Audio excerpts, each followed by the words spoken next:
Hello everyone, I'm Bablet Jonathan. You welcome to this edition of the 6 p.m. primetime newscast on Equinoxe television, live from my headquarters in Cameroon's economic capital. Dwelling at top stories in this edition of the news, the national president of the Cameroon Renaissance Movement (CRM) political party, Professor Maurice Kamto, accused of terrorism and violence, among other charges leveled against him. This information was revealed by the defense lawyers of Professor Maurice Kamto in a press conference. He was arrested and detained in the nation's political capital, Yaoundé, alongside other leaders of the CRM party and militants after last weekend's protests in some major towns of the country, notably in Douala, Yaoundé, and Bafoussam. And the president of the Progressive Movement political party, Honorable Jean-Jacques Ekindi, is calling for the liberation of Professor Maurice Kamto if he is not found guilty of the charges leveled against him. Those were top stories.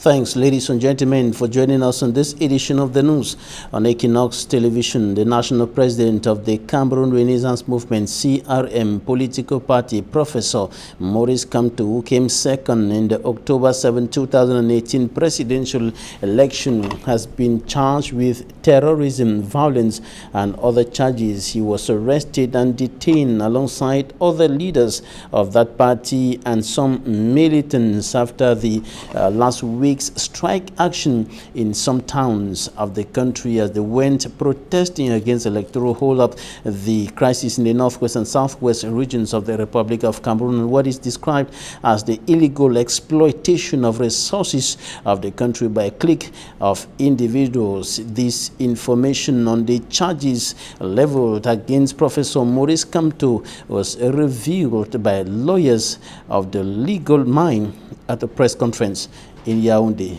Smanjikan Gebre has more. The general condition of those who were arrested as a result of the peaceful protest march last January 26, 2018, allegations by the government that the Cameroon Renaissance Movement incited destruction of Cameroonian embassies abroad and the support those arrested will benefit were some of the major aspects which characterize the more than 1-hour press conference organized by officials of the Cameroon Renaissance Movement on Wednesday. According to Barrister Sylvain Swap, Maurice Kamto, who was auditioned at the Special Operational Unit GSO in Yaoundé on Wednesday, was very calm and serene.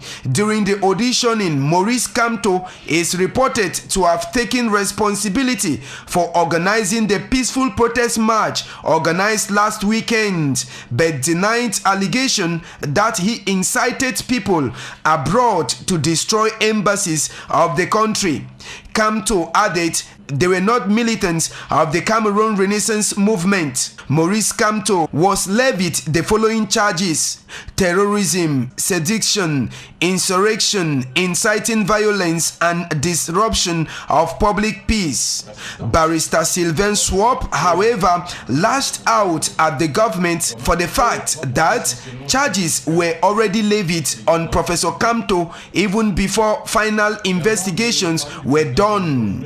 The CRM political party's medical doctor, Apollinaire Okok, who was also part of the press conference, used the opportunity to say that most of those detained are suffering from trauma, citing the case of a 57-year-old woman who is suffering from abdominal pains but has been denied of medical attention, and also a young man whom, according to him, was caught and taken to the military barrack where he was brutalized and now suffering from a facial disorder. The young man, he says, needs an urgent scanning owing that he is also suffering from internal bleeding. The vice president of the Cameroon Renaissance Movement, Barrister Emmanuel Sim, who also took part in the press conference, talked about the numerous violations of human rights during and after the protests, citing cases of the use of tear gas to disperse unarmed civilians, use of scorching water after the said protesters had already been arrested, the fact that others wounded by live bullets were dragged out of the hospital, and also those arrested, particularly at the Jemi in Swam, have been sleeping on bare ground. About the support to be given to those arrested, the National Treasurer of Cameroon Renaissance Movement, Thierry Okala Ebode, promised that everyone arrested will be taken care of, whether a supporter of the Cameroon Renaissance Movement or not. The Cameroon Renaissance Movement spokesperson Olivier Nissak was, however, shocked that the government, via the Minister of Communication, denied that no live bullets were used during the day of the peaceful protests. A total of 200 demonstrators were arrested as a result of the manifestation over the weekend.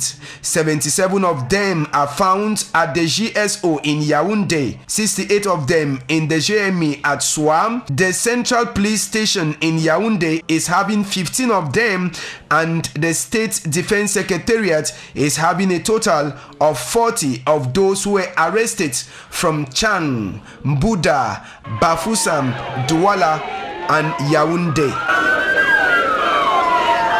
And the persons arrested notably at the residence of the advisor of the CRM political party, Albert Zongang, in the Douala'THE subdivision, are still being detained in the nation's political capital, Yaoundé. Among them are two journalists of Le Jour newspaper who are currently in detention. They were arrested in the course of the confrontations between some militant supporters and sympathizers of the Cameroon Renaissance Movement and security and forces of law and order at Albert Zongang's residence. And today we visited the office of Le Jour newspaper here in the economic capital Douala, and the seats of David Eyenge and of course the other journalist Theodore Chupa, who were arrested by the forces of law and order and taken to Yaoundé, were simply empty. Their seats were empty at the regional office of Le Jour newspaper. They are still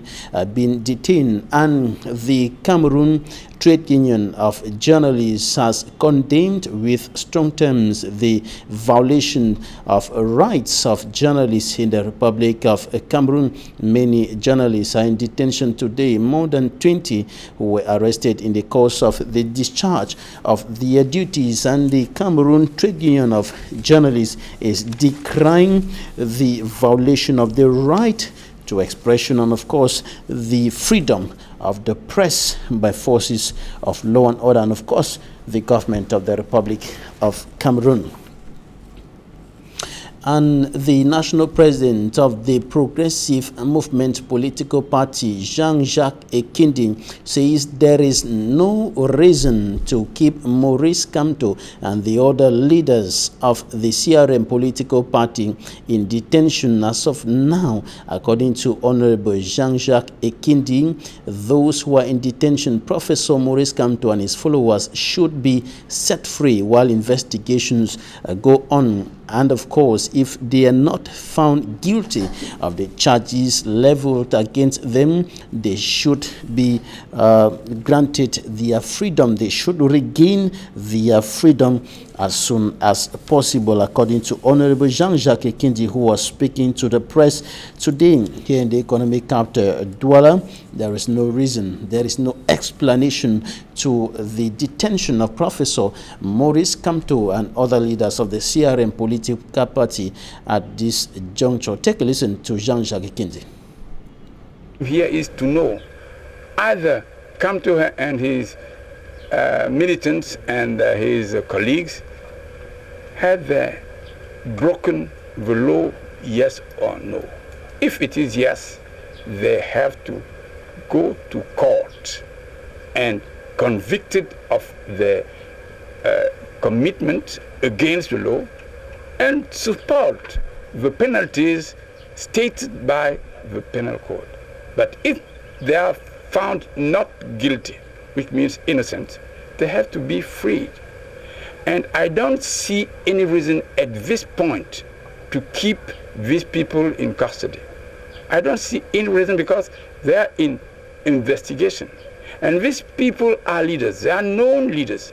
It means that at any time you can convene them, and knowing that they are leaders, they must oblige themselves to attend at any calling, either of police, gendarmerie, or administrative services, or the judiciary.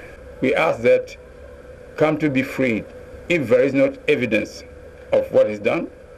Hearings must follow, because maybe after the hearings his guilt will be found. At that time they'll put it on the right position if he's guilty. If he's not guilty, let him free. Honorable Jean-Jacques Ekindi, National President of the Progressive Movement Political Party, speaking to the press here in the economic capital, Douala. And according to him, Honorable, the members of the CRM political party, from the leaders right down to the militants who were arrested during the protest move and after the protest move at the residence of Albert Zongan, including, of course, the journalists who are in detention, should be set free, and until investigations prove them guilty of the crimes they are alleged or accused to have committed, before their detention will be justifiable. And the Douala'THE non-governmental organization has highlighted the plethora of irregularities and violence that are said to have marked the October 2018 presidential elections in the Republic of Cameroon. The non-governmental organization deployed observers across the country in over 60,000 polling stations, and of course the results brought in by these observers, according to Douala'THE, indicate that Professor Maurice Kamto won the elections in over 60,000 polling stations, and of course that is just part of the results, because the non-governmental organization was not in all the polling stations across the country. And the non-governmental organization has highlighted several irregularities, notably fraud and the buying of votes that went on or took place in several parts of the country, notably in some polling stations where there was a problem of power failure, and of course which has a negative impact on the credibility of the October 7, 2018 presidential election won by President Paul Biya.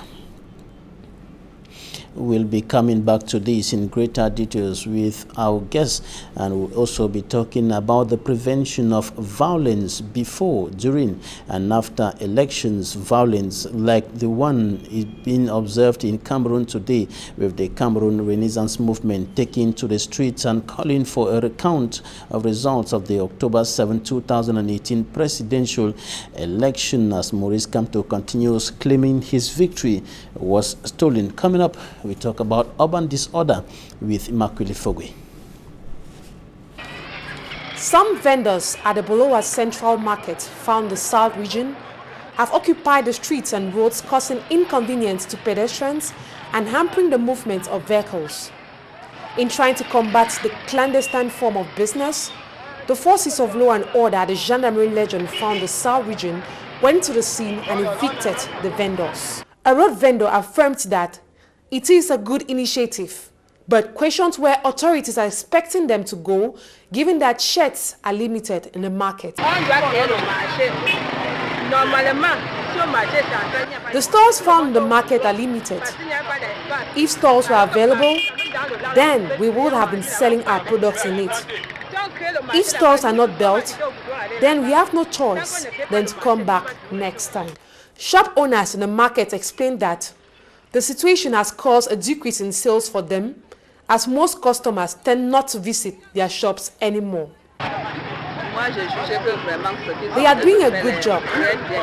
This initiative will help boost sales and equally ease the circulation of vehicles and persons. Before, people were unable to circulate on the road freely. We hope that the forces of law and order will constantly come to the scene to ensure that the move taken is fully respected. This other Douala'THE city dweller is preoccupied with the impact of this illegal occupation of the road. The regional hospital, found few meters away from the market, are sometimes affected by the traffic caused by the roadside vendors, which in most cases hampers the smooth circulation of their ambulance buses. These people are calling on council authorities to see on how more stores could be built in order to advance the fight against urban disorder. Immaculate Fogwe reporting there on urban disorder in Douala'THE. It is a major problem affecting many big towns in the Republic of Cameroon. It has practically become difficult, not just too difficult for public authorities to crack in major towns of the country, including the nation's political capital, Yaoundé, as well as the economic capital, Douala. Onto something else now. The 5,000 pupils in some primary schools in Mokolo in the far north region of the Republic of Cameroon have been given birth certificates. These children had been going to school without this very important document, and there are still many in the far north and Adamawa, as well as other parts of the country, who are not in possession of their birth certificates for several reasons. Usman Jikan Gabriel reports. They can now sing for joy and celebrate after receiving one of the most vital documents they need in their lives to continue going higher with their education. The birth certificate, though coming several years after they came to this planet called Earth. The document, which is vital for them to register for their exams, will enable the 5,000 beneficiaries to sit in for their upcoming first school living certificate and common entrance examination. The pupils were so elated having their birth certificates. Merci, merci. I am very happy for what I have received. I can now effectively continue with my education. My friends were without a birth certificate, but now they can also smile. Merci beaucoup. Merci à l'association que nous I am now glad to be having a birth certificate. The initiative of giving the people's birth certificates came as part of the social responsibility of the Mokolo Council, who went to help some parents who were unable to pay to acquire for their children's birth certificate. According to Hadja Kabgama of the Social Affairs Department in Mokolo, most of those who were aided didn't have the means depositing their documents for them to acquire the birth certificate. Most of them, she says, are young girls and boys, and they used certain criteria in selecting those who were given the birth certificates. Notwithstanding the gesture of the Mokolo Council, 35,000 people still remain without birth certificates in their hands.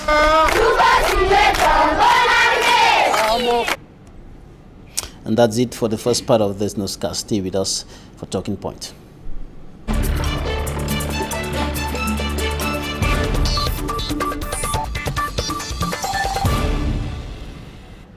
Thanks, ladies and gentlemen, for joining us in Talking Point. In this edition, we are receiving a civil society actor. Her name Sylvie Ndogmo. She is the president of the Cameroon branch of the Women International League for Peace and Freedom and coordinator of the Cameroon Women for Peaceful Elections. And that platform brings together 42 civil society organizations. And among the civil society organizations on that platform is Douala'THE, which published its report as far as the 2018 presidential election in Cameroon is concerned. Madam, you're welcome. Thank you so much, and thank you for inviting me. The platform, Douala'THE, and the other 41 members of the platform of Cameroon Women for Peaceful Elections, observed the October 7 2018 presidential election, and there have been a series of irregularities and violence that are said to have marred that election. Maybe I want to say that we observed the process, not only the presidential election, it was the whole process, because there were activities before the election, during and after. And of course, there are the platform aimed at trying to see whether the elections in Cameroon, the process is peaceful or not. And from our own perspective from the start, we can say that the election, the environment at the start was not conducive at all, from all angles. If we take into account, for example, the security situation, it was a horrible situation, because there were two parts of the countries that were almost unable to take part in the vote. We had so many cases of what we call electoral rape, because everything is it's not about the election day, even before. The fact that the electoral code, which is the main policy document, was not consensual, is a real problem, because all the stakeholders did not agree. Therefore, we can say that the election started on a wrong basis. And also, and talking about the security challenges, you're talking about two regions of the country, referring to the northwest and the southwest, of course, regions. The government said elections took place in those regions. I cannot say so. I cannot say, because we have some members there, and we were able to observe election in all the regions except the southwest, for example, because of security reasons. Our members, our partners, they were not even in the town. We know that many of them, people from this region, are in the bushes. Some are in Nigeria. They have become IDPs in their own countries. How do you expect them to vote when they are not at their places? And we all know what they said. Many of them are now out of the northwest, out of the southwest, and a lot of travel ban because of the security. Why did the Prime Minister not vote in his village? Because of this security situation. And how did you expect? We observed, we had the cases of 2 women who were killed in the northwest because they went out to vote. So I can't, the government is saying so, but to be very honest, we all know. The government is saying so on grounds that polling centers were created in some urban centers where some persons yes, to vote. I do agree, but the problem is that I hope the government is going to communicate more on this possibility. But before the presidential election, there was no communication. I only heard at the Constitutional Council talking about this transfer, but why didn't they communicate very well before the election? It could have enabled those from the northwest and southwest out of the regions to be able to vote, but many could not do so because they didn't know that there was a provision enabling them to be able to vote somewhere else. Even the Prime Minister, I don't want even to go very far. Let's take the case of the Prime Minister not being able to go and vote in his village. How do we expect the normal citizen from that area to go out when he knows that his security is at risk? So we think that even though the government is saying that election took place, we say from what we observe, from the report, from what we heard at the Constitutional Council, no, we cannot really say that they went on smoothly in those regions. Well, apart from security challenges, what are some of the factors that you've brought out in your reports which made the environment unconducive? You were talking about the environment. Yes, because from the beginning, as I mentioned, the electoral code, when we don't agree on something, it means that we are starting on wrong basis. That's number one. Number two, we are able to observe a strong power, a strong, how can I say it, hand of the administration on the electoral process. So we are asking ourselves, what is the role of ELECAM? We feel that ELECAM was a kind of set aside at some point by the authority, by the local authorities. So we feel that the environment was not conducive. And we observed during the electoral campaign that there were a lot of conflict-driven factors. For example, giving or awarding the funds at a very late period was not okay, because even when you have money 2 weeks before, how can you plan? It's not possible. So that was one conflict-driven factor that we were able to observe. The other one was this travel ban People were unable to move from one area to the other, especially in the northwest and southwest. That was also very bad. And political parties had problems because some of them were prevented from organizing their rallies in some regions. I want to specifically talk about women. I was able to, even in the commissions that we had, all these commissions, there were not many women. Why? So there was a kind of discrimination against women in the electoral process. But now the election proper, the conduct of the election proper. On the election, we had like 207 cases from the phone, the calls that we received at the call center. And there were physical violence, psychological violence, and sexual violence. The first call we received was reporting the case of a member of the Univer political party. There were two of them were beaten to death in the far north. We had cases of some women in the southwest that were stripped naked because they went. So there were a lot of violence. And we were very sorry as women to know the case of these women. The cases were reported to us. They were unable to speak, to read. And because they were unable to read, because they didn't go to school, they were bullied instead of having support. And this made them to just go away. In the East, we had a case of a woman who was locked up by her husband because he didn't want her to go because they didn't agree on who to vote. And these are some of the factors that provoked what we are experiencing in Cameroon today with the CRM political party taking to the streets, being arrested and detained and so on. What's your take on all what has been happening in the past few days to militants and leaders of the CRM political party? For those who know our organization very well, we have been very clear from the start. Our organization fights for peace and social justice. Until you address the root causes of conflict, we are going to live what we are living today. Because when people feel frustrated, we all saw what happened at the Constitutional Council. How can we have minutes which are not signed? There is a problem there. If these issues that M1 has spoken about, all these organizations, the political parties, if all these issues are not addressed, we are going to continue to be in this type of situation. And I want to say very clearly that the military responses are not the best. You cannot build sustainable peace with military responses. The best thing and the best recommendation, the main one that we are making, whether M1 or our organization, is to enable to ensure that we have a peaceful environment. Can we reconcile? Can we be reconciled as Cameroonian? Can we dialogue together? And can we together look into this electoral code so that we start on the same ground, on equal ground? If not, what is happening today is going to happen with other political parties. The municipal, legislative, and regional elections that are coming up this year.